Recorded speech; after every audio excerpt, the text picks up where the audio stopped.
Okay, we're back here today with another snowmobile here. 2008 Skidoo MXZ Trail 550 SS. The sled, you can look at it, is pretty clean. I'll give you kind of an overview of it here. When I bought it from the seller, he said he hit a rock. And I got to go underneath you to show where he hit the rock and the damage they did. But you can see overall, the sled is actually pretty clean. It's 2008. It's the Rev XP platform. Overall, I mean, it can use a little bit of cleaning, but it's not horrible in any way. It comes with a storage bag, which is a little bit different than I usually see. It's got multiple, it's like a whole big backpack here, more than it is an actual bag, which is kind of cool. Usually you just see the normal ones that are only one opening. It does run. I did drive it under the trailer, so that's good for that. I just don't want to run it for very long because when he hit the rock, he ripped off the front radiator or intercooler or whatever you want to call it. So I'm guessing what happened is he hit a rock. It got pulled back enough that the track ripped it off. He said he didn't know he did it. He actually said that he thought it'd be an easy fix because it was just two pipes getting disconnected. But I let him know that it was that. We came to a deal, so I ended up buying it. We're under the sled here. You gotta stay low. So there's the track, and you can see, yeah, he hit a rock. Let's see, he hit a rock right here. It tore that, and then it pulled this part of the bulkhead back, separating here, and ripping off the intercooler, which is supposed to stay right there. So what I'm going to try to do, I did buy a part sled, and I was going to try not to have to replace all this. I was going to try to straighten it out. So that's what we're going to do here. I'm not really sure how I'm going to go about doing it. So what I'm going to try to do first is to get this kind of powdered out, then we'll try to straighten it out.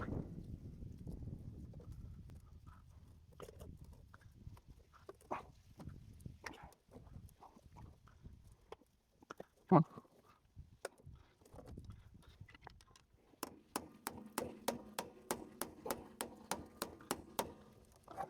I'll be completely honest with you, I know that there's probably much better tools to do this, but these are what I got. So I'm going to take a pair of channel locks here, try to bend this stuff just so it's somewhat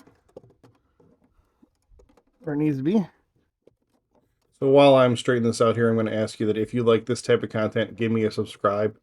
Throw me a comment. That way I know that people actually like this, and it'll help boost the channel a little bit, which always helps.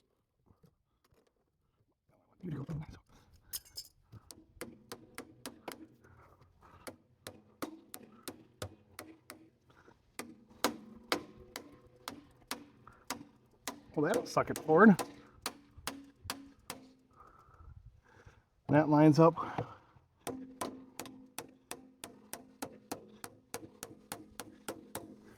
So these holes are what hold the radiator in. And of course, these are the holes that hold the belly pan together. So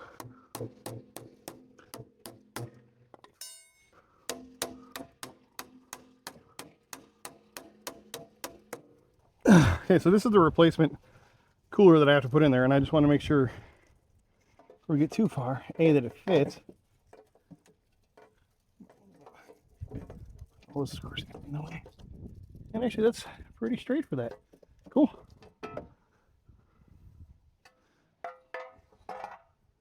So I'm okay with this now. Now we just got to figure out that part.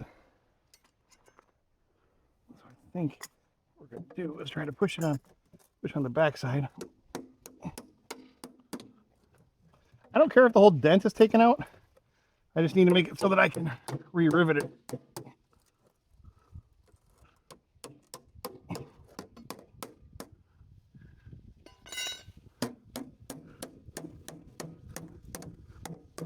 Because the parts one that I got had a shield, I guess it goes over top of this, so I'm planning on putting it on there. Not to hide this. If I ever go to sell it, I'll show whoever bought it the pictures of what it looked like, because I don't want to hide anything. But that way it can all be protected. Because I mean, this is, it won't let all the snow or anything up in there. Fine.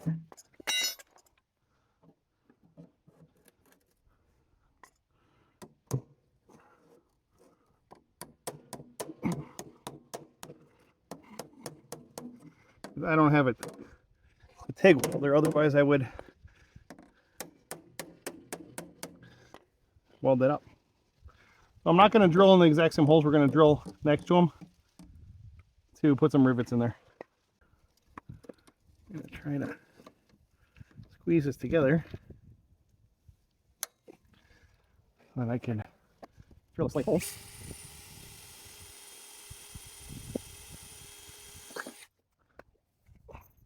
And we're going to use a pop rivet, or rivet, whatever you want to call it, and my really comically large rivet machine to put them together. This one's a little bit harder because there's nothing for me to grab behind, but oh, maybe I can do it here. There we go. That'll do.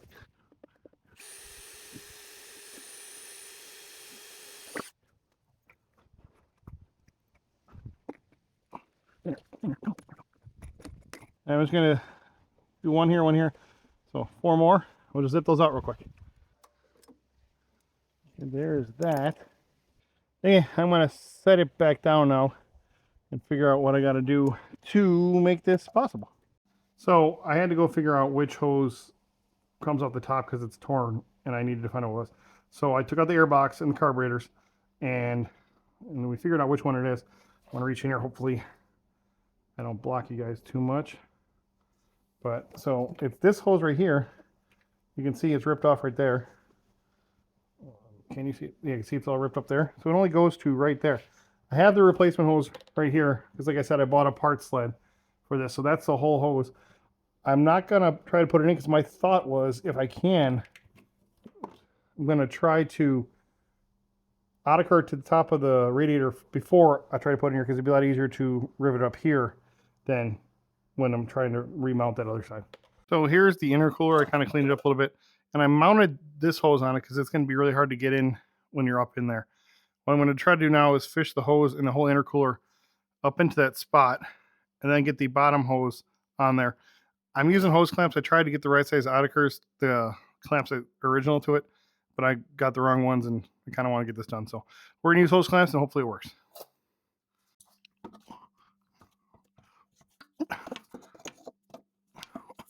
Okay. Where am I going? You just get up in there. I'll straighten you out once you're up in there.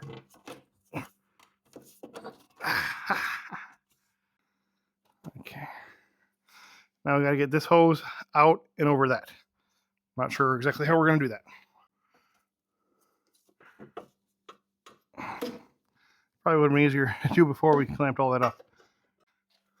So I took the exhaust off and get to the pipe that's down the hose that's down in there. By doing that, I can push this out a little bit, but then I figured out that I can't get a hose clamp to there, so I went and harvested a couple of these out-of-curves. I'm going to hopefully get one of these to stay together enough to do what I need to get done. So I kind of put you here, and we're going to try to do this together. Ah, shoot.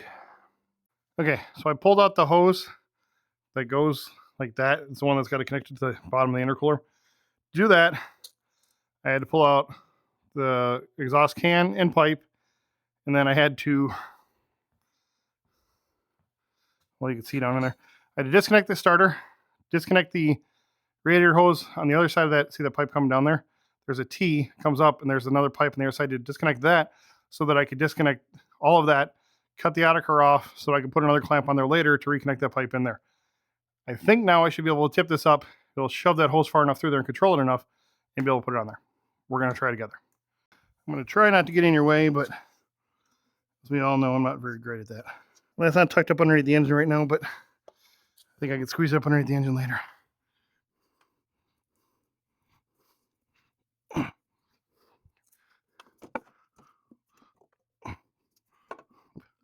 That's not going to work either. Try to pull you back down. Come on, buddy. Come on, buddy. Come on. Come on! You silly thing. Don't worry, I got it. Okay. I'm going to put an out-of-curve on here. It's right where it's seated before. Going to whittle you on there the best I can. Set end cutters. Clip Jesus out of you. And you see that? Yeah, clamps on there. Here's the top one all clamped up. The bottom one all clamped up. Now we're going to try to get it in there. I don't know how well this is going to work. So top going in first.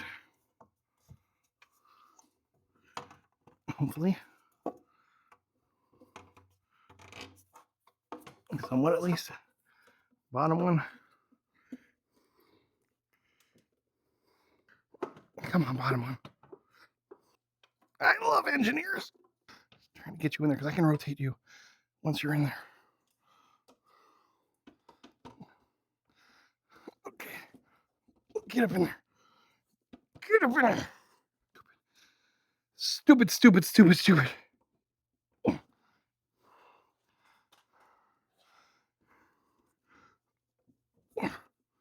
Okay, I need to rotate that. Then, right, like,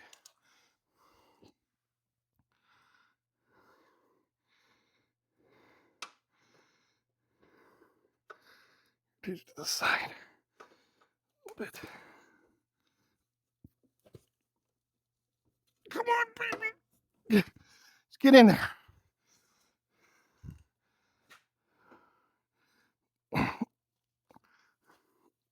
There we go. We're almost there.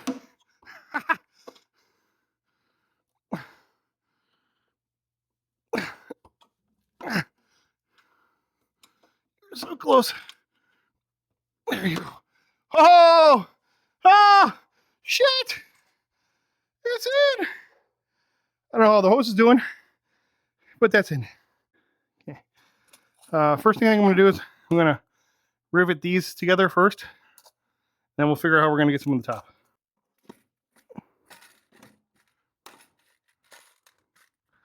Okay. Get my drill in here.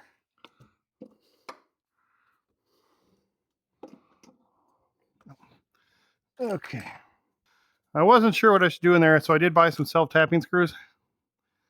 And I think I'm going to have to go with those. But so I'm going to start with the bottom one there because I know that's clear because it's all the way by the carb. Then we'll work a few more in here. I'm not going to probably film that for you because I can't get my hands in here. Any of you be able to see it. 2 self-tappers and a rivet on the bottom there. The middle 2 right there, I can't get into it because there's still 2 bolts there for something else. So I got this protective shield on that part sled that I got. What it does is there's 6 holes that are already screwed here. I just moved them up the 1/4 inch because they were 3/16 so I can use the bigger rivets. And I want to mount on here because I think it would be nice because it's still a little sharp here on the edge here because I wasn't able to pound that flat. So when this mounts up on there, it actually covers up that whole edge there. So I think it'll be, I mean, it'll hide the brake, but like I said, if I ever go to sell this, I'll let people know because it's not right not to tell people, but I think it'll make it so that this doesn't get caught on anything either. So that's what we're going to do now. I did buy fender washers because the head on the rivets I don't think is big enough. So this will make it so it's big enough.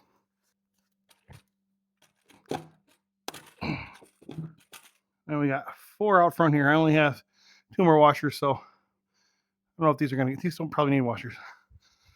That way you can't glaringly see that they're silver instead of black.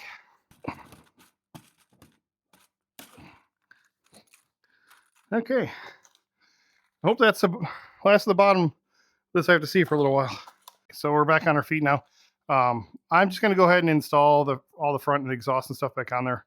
And then when I'm all done with that, I'll show you how we're going to put the coolant in it, put the carbs back on, and all the great stuff. So I got it all reassembled now. Well, other than the front part here. I got some pre-mixed coolant here, and of course, the only time I don't have a long funnel, but I think we can make this one work. One thing good about filling it this slowly, it should bleed out most of the air. Yeah, I think I'm up to the overflow now. Well, I'm up to the fill line. So what I'm going to do now is we're going to pull it outside. I'm going to run it for a little while with the cap open, see if it sucks any down. See if she'll start. Might take a second because I did clean the carbs.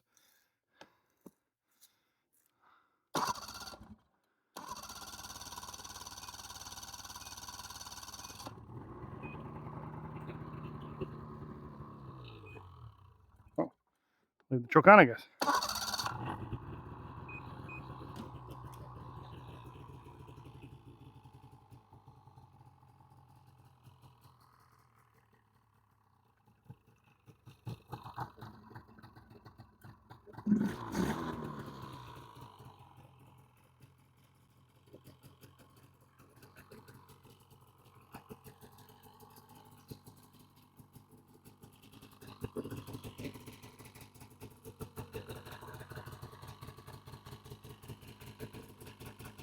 Tripping a little because I overfilled it when I brought it outside. And we're gonna let it run for a little while. I don't think there's a temperature gauge in this one, but I'll look. No.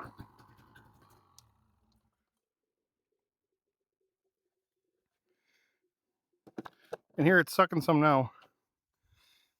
Yeah, so we're gonna top that back off again. It sucked down the low line. I'll try not to spill too much this time. Okay, that's all the way to the top. Gonna leak out the thing.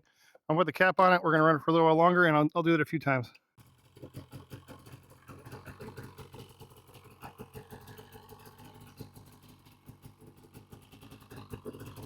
Okay, so that's the end of this video. Basically what I did is I just topped it off 3 or 4 more times, letting it run. Then I cleaned it up and put it away. I would love to take it out for a ride and show you, but as you can see in the background, there is no snow. I appreciate you watching this video this long. Thank you for watching. So if you did make this far, give me a subscribe. May God bless you, and you have a great day.